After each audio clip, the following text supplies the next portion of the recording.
Hey everyone, Rob MaximumRD here. Now here's a question I will pose for all of you.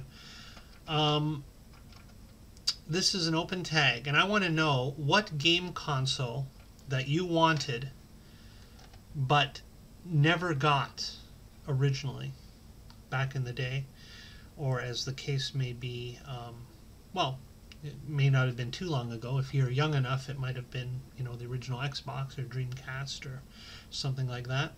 But basically what I'm going for here, what I want to know is what gaming console, what one single video game console did you want while it was still released on the market, when you could still go to retail and purchase one, just like right now you could go out and grab a 360 or a PS3. So basically during its life on the market and at retail, that you wanted but you never ended up getting at that time, or while it was still available. Now, maybe you obtained it years later, maybe you have one now, maybe you never got one. Oh, that's sad, but maybe you never did get it. But I just want to know what it was. I can tell you from my experience, it was this one right here, the good old Sega Master System, the 8-bit, I guess you would say, competitor to the Nintendo Entertainment System. Not much of a competition as it ended up turning out, at least not here in Canada. But yeah, I can tell you what attracted me is at that time, as where I spent most of my life in Toronto, Canada. I had gone downtown, and down at Queen and Yonge there was a Simpsons store. Simpsons? Yeah, it was Simpsons. And department store. And I went in there, and I used to love going in there as a kid, because you'd go a couple floors up, and that was their entire toy section was one floor, and it was glorious as a child, I'll tell you. And because I could go there and see all the things that I lusted after and wanted so badly but would never have. They were quite good back in those days. Have all kinds of things on display, and you could play them and test them out. Mostly you were unsupervised. It was awesome.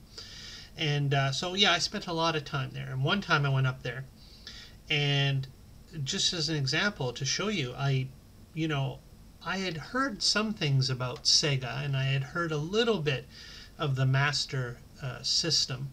I think I might have seen a commercial or two here and there, and but I had never seen one in person.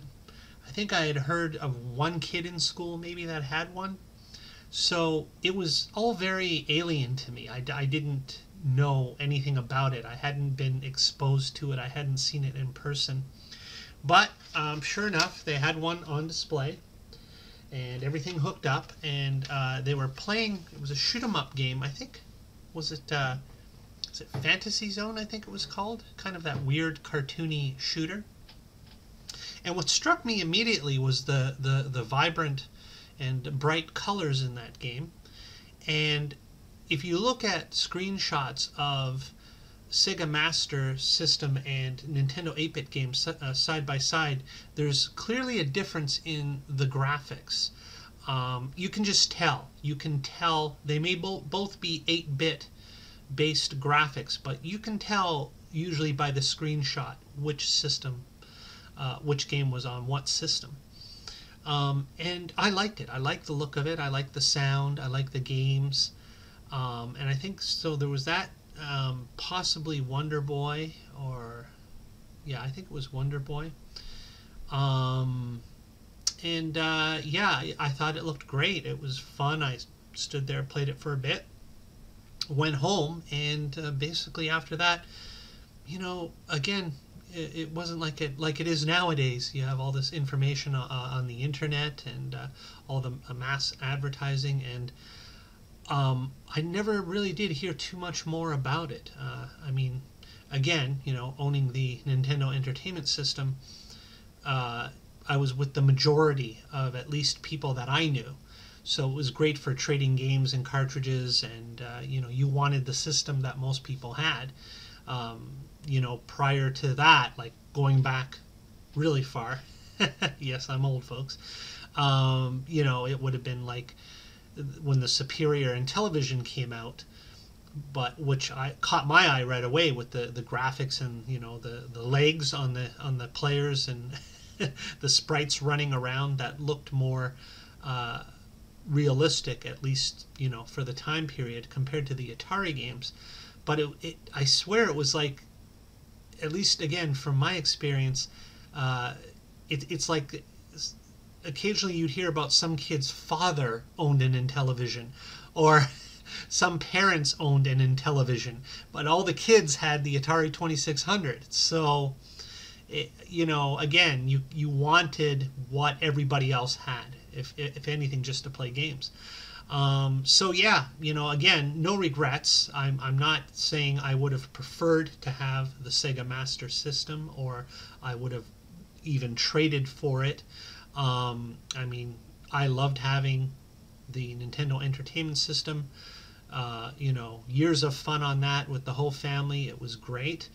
But there was always something from that one time that I had seen the Sega console in the department store, and that one time I was exposed to it, and it was always on the back of my mind. I always had wished that I had one of those also, but I just never did get it back in the day. Never got it in the years that followed.